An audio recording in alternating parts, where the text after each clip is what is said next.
Dmitry war के last episode में हमने ये देखा था कि रिबेलियन पूरा हो जाता है और एम्परर ऑफ वल्हाला को मार दिया जाता है और उसे मारने वाला होता है मार्की बेल्फिर। लेकिन जाते जाते किंग ऑफ वल्हाला कहता है कि मेरी पावर को रिक्लेम कर दिया गया है, वो मर जाता है। अब वहां पर ड्यूक वीटो आते हैं जिन्होंने इस रिबेलियन को शुरू किया था, उसमें स्ट्रगल किया था और उसके बाद खत्म किया था। लेकिन उसी टाइम पर मार्की बेल्फिर ये सोच रहा था कि क्यों ना मैं लोगों के सामने ये प्रेजेंट करूं कि इस रिबेलियन को मैंने शुरू किया था, मैंने हेल्प की थी और मैंने ही खत्म किया है, तो मैं नेक्स्ट किंग बन जाऊंगा। और जैसे ही वो ड्यूक वीटो से मिलने के लिए जाता है, जो कि एक्सपेक्टेशन से बहुत ही जल्दी वहां पर आ गए थे, तभी ड्यूक वीटो उसे कैप्चर करने के लिए कह देते हैं। और अब मार्की बेल्फिर चिल्लाता है कि तुम मुझे क्यों पकड़ रहे हो, मैं तुम्हारे साथ था, मैंने किंग ऑफ वल्हाला को मारा है, मैंने रिबेलियन को सक्सेसफुल करने में काम किया है, तो मुझे गद्दार क्यों कह रहे हो। अब आगे उस टाइम पर मार्की बेल्फिर को यह भी दिखाई देता है कि ड्यूक वीटो के साथ साथ वहां पर रोमन डिमिट्री भी था।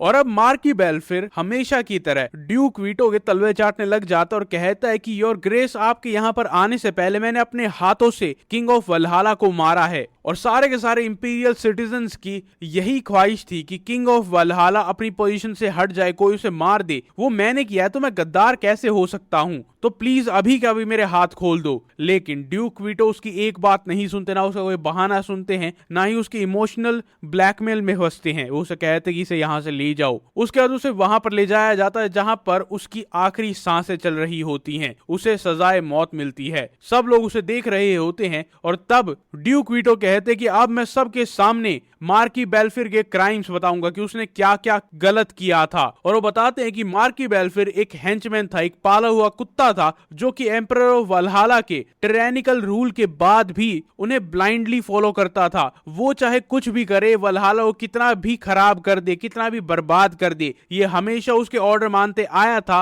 यहां तक कि जब हमने रिबेलियन को शुरू किया था, ये हमारे खिलाफ था। एम्परर के साथ मिलकर इसने नोबल डुअल ऑफ वॉरियर्स को डिसरिस्पेक्ट किया था। जहां पर एरीज गया था उसने फाइट की थी, लेकिन उसके बाद भी जहां पर एरीज को कुछ नहीं कहना चाहिए था, इसने उस पर हमला करवाया था। इसने रोमन डिमिट्री पर हमला किया था जब वो वल्हाला के फेस्टिवल में आया था, जबकि वो कभी नहीं होना चाहिए था। अब मार्की बेल्फिर बीच में बोलने लग जाता कि मैं एक्सप्लेन कर सकता हूं, मैं बस ऑर्डर्स को फॉलो कर रहा था। लेकिन ड्यूक वीटो गुस्से में उसे चुप रहने के लिए कहते हैं कि मुंह बंद करो वरना पहले तुम्हारी जबान निकाल ली जाएगी। और इसके बाद जब वॉर का रिजल्ट बदल गया था, तब इसने रोमन डिमिट्री को कांटेक्ट किया था ये प्रपोज करते हुए कि वो रिबेलियन को ज्वाइन कर ले। और जैसे इसे ये दिखाई दिया कि एम्परर ऑफ वल्हाला हारने वाला है, तो ये इसके लिए भी लॉयल नहीं था। इसने सिर्फ और सिर्फ अपनी जिंदगी बचाने के लिए एम्परर ऑफ वल्हाला को मार दिया। तो ये ना तो लोगों का था, ना ही रिबेलियन आर्मी का था, ना ही किंग ऑफ वल्हाला का था। बेल्फिर जैसे पालतू कुत्तों की वजह से किंग ऑफ वल्हाला की इतनी हिम्मत थी कि उसने पूरे पूरे वल्हाला एम्पायर को बर्बाद कर दिया था। हम बर्बादी के रास्ते पर इसलिए थे क्योंकि इस जैसे नोबल्स यहाँ पर बैठे हुए थे। लेकिन अब मार्की बेल्फिर चिल्लाता है कि तू घटिया इंसान है, हम दोनों ने रिबेलियन को शुरू किया था, वो भी एक साथ, तो अब तू इतना राइचियस एक्ट क्यों कर रहा है। मैं एक हीरो हूँ जिसने एम्परर वल्हाला को मारा था,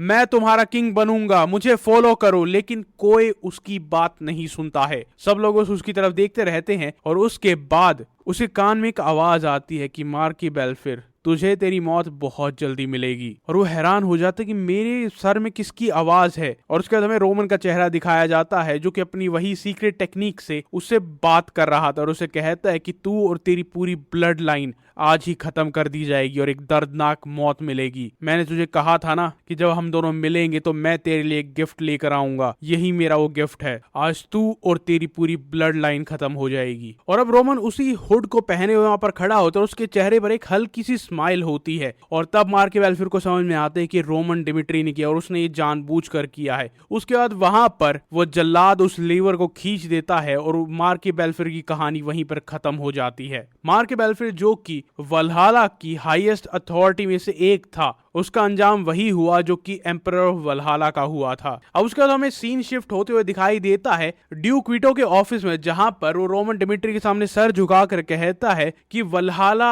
आपका एहसानमंद है और तुम्हारी हेल्प के बिना रिबेलियन कभी भी सक्सेसफुल हो ही नहीं पाता। हम वल्हाला को ना कभी बचा पाते और ना ही हम कभी ऐसे बात कर पाते। और रोमन डिमिट्री कहता है कि हमने बस अपने प्रॉमिस को फुलफिल किया था और कुछ नहीं, लेकिन मेरे पास एक रिक्वेस्ट है जो मुझे करनी है। और ड्यूक वीटो कहते हैं कि हाँ क्यों नहीं, आप फ्रीली बोल सकते हैं, अगर वो मेरी पावर में होगा तो मैं जरूर करूंगा। और अब रोमन कहता है कि मेरी इच्छा ये है कि मैं वल्हाला एम्पायर के साउथ टॉम में एंटर करना चाहता हूं। और ये सुनकर ड्यूक वीटो थोड़े से हैरान रह जाते हैं और उसकी आंखें खुली रह जाती हैं। अब टॉम ऑफ साउथ में एक बहुत ही स्पेशल चीज है, वो सदर्न जंगल्स में लोकेटेड है और तो और वहां पर फाउंडेशन ऑफ वल्हाला एम्पायर के सीक्रेट्स हैं। और वो एक रेस्टिंग प्लेस होती है जहां पर हर एक एम्परर ऑफ वल्हाला के मरने के बाद उनकी सीक्रेट्स, उनकी सीक्रेट टेक्निक, सब कुछ और तो और वल्हाला की हिस्ट्री वहां पर रखी जाती है। और उस टॉम में एंटर करने का मतलब ये है कि जो इंसान वहां पर जा रहा है वो वहां के रिकॉर्ड्स को, लेगेसी ऑफ पास्ट जनरेशंस को क्लेम करना चाहता है। और ड्यूक वीटो कहते हैं कि मुझे ये रिक्वेस्ट ग्रांट करने में कोई दिक्कत नहीं है, लेकिन उसकी एक कंडीशन है,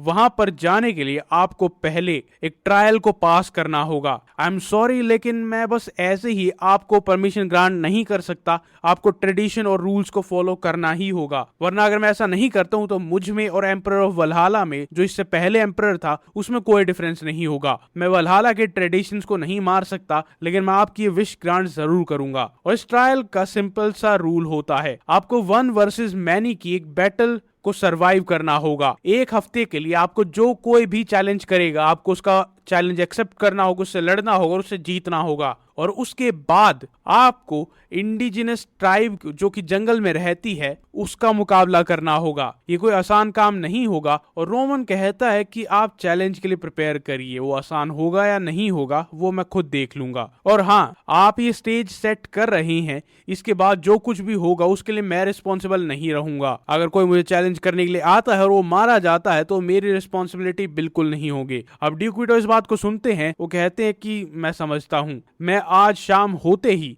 इस चीज को अनाउंस कर दूंगा और उसके बाद वॉरियर्स अपने आप को प्रिपेयर कर लेंगे। इस पूरे चैलेंज के ओरिजिन को ढूंढने के लिए हमें पास्ट में जाना पड़ता है, जहां पर एक स्लैब पर लिखा होता है कि सदर्न ग्रेवयार्ड में एम्परर ऑफ वल्हाला रेस्ट करता है, मरने के बाद भी वहां पर सारे सीक्रेट्स रिजाइड करते हैं। वॉरियर्स ने कौन सी टेक्निक यूज की थी, वहां पर क्या हुआ था, सब कुछ वहां पर है। ग्रेट टीचिंग्स वहां पर है, लेकिन इस स्लैब पर लिखी हुई टेक्स्ट की जो ऑथेंटिसिटी है वो किसी को नहीं पता है। और वॉरियर्स जिन्होंने अपने लिए एक नाम बनाया था, उस टाइम पर उन्होंने इस ट्रायल को चैलेंज किया था। बस ज्यादातर लोग इसे जीत नहीं पाते, लेकिन उसके बाद 100 साल पहले एक वॉरियर आया था जिसका नाम था कार्लोस, जिसने इस ट्रायल को पास किया था। वो सदर्न टॉम में गया था, उसने सीक्रेट इनसाइट्स को देखा था, और जब वो बाहर आया तो वो कहां पर हाथ, और वो कहता है कि जो सीक्रेट्स जो तुम सब जानना चाहते वो यहाँ पर एग्जिस्ट नहीं करते हैं, वहां पर बस और बस वल्हाला की घटिया और गंदी हिस्ट्री है और कुछ नहीं है। और उस दिन के बाद से लोगों के अंदर इस चीज का इंटरेस्ट खत्म हो गया था और उसके बाद किसी भी वॉरियर ने उसे चैलेंज नहीं किया था। उसके बाद ना कभी उसकी बात हुई, ना ही कोई वहां पर अंदर जाना चाहता था, और ना ही ये ट्रायल दोबारा कभी हुआ था।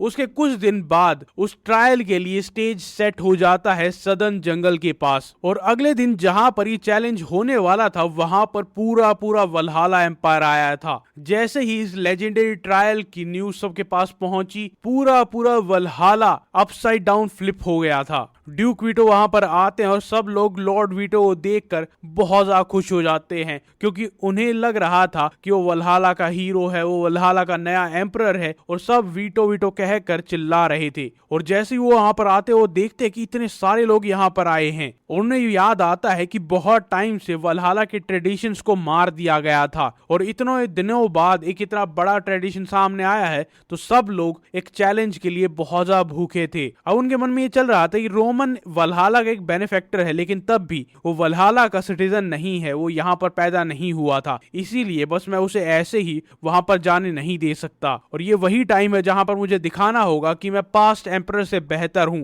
मैं वल्हाला की वॉरियर स्पिरिट को रिस्पेक्ट करता हूं। वो वहां पर आता है, रोमन वहीं स्टेज के बिल्कुल बीचों बीच खड़ा होता है, और वो कहते हैं कि यहाँ के रूल्स बिल्कुल सिंपल है, अगले 1 हफ्ते तक यहाँ पर जो कोई भी तुम्हें चैलेंज करेगा तुम्हें उसका चैलेंज एक्सेप्ट करना होगा। अगर तुम इस टेस्ट को पास कर लेते हो तो उसके बाद तुम्हें सदर्न टॉम में जाने का मौका मिलेगा। रोमन सारे के सारे रूल्स को एक्नॉलेज करता है, और उसके बाद वहां पर अनाउंसमेंट होती है, जो भी रोमन डिमिट्री को चैलेंज करना चाहता है वो आगे आ सकता है। वहां पर एक वॉरियर आ गया तो वो कहता है मैं वेल्ड्रेस हूं। Farmer member of rebel army. और वो रोमन के मुंह पर कहता है कि आपको फेस करना मेरे लिए एक ऑनर है। अब रोमन भी तैयार था और इस टाइम पर वो चैलेंजर पता था कि वो रोमन को नहीं हरा सकता, वो रोमन की स्ट्रेंथ को एक्नॉलेज करता था और रोमन ने अपने आप को क्वालिफाई कर लिया था। उसने वॉरियर फेस्टिवल में पार्टिसिपेट किया था, उसे जीता था और तो और उसने नॉर्दर्न फ्रंट को अकेले ही संभाल लिया था। उसने इतने सारे लोगों को मारा था, बचाया था, रिबेलियन आर्मी की हेल्प की थी। लेकिन तब भी सर रोमन अल्टीमेटली वल्हाला से नहीं है, तो मैं उन्हें जीतने नहीं दे सकता। वल्हाला के ग्रेट वॉरियर्स के लिए, कार्लोस के लिए मुझे ये बचाना ही होगा। और दूर से ड्यूक वीटो ये देख रहे थे और ड्यूक वीटो के मन में भी यही चल रहा था कि एक आउटसाइडर वल्हाला की हिस्ट्री को रीराइट करने वाला है, ये अनएक्सेप्टेबल है।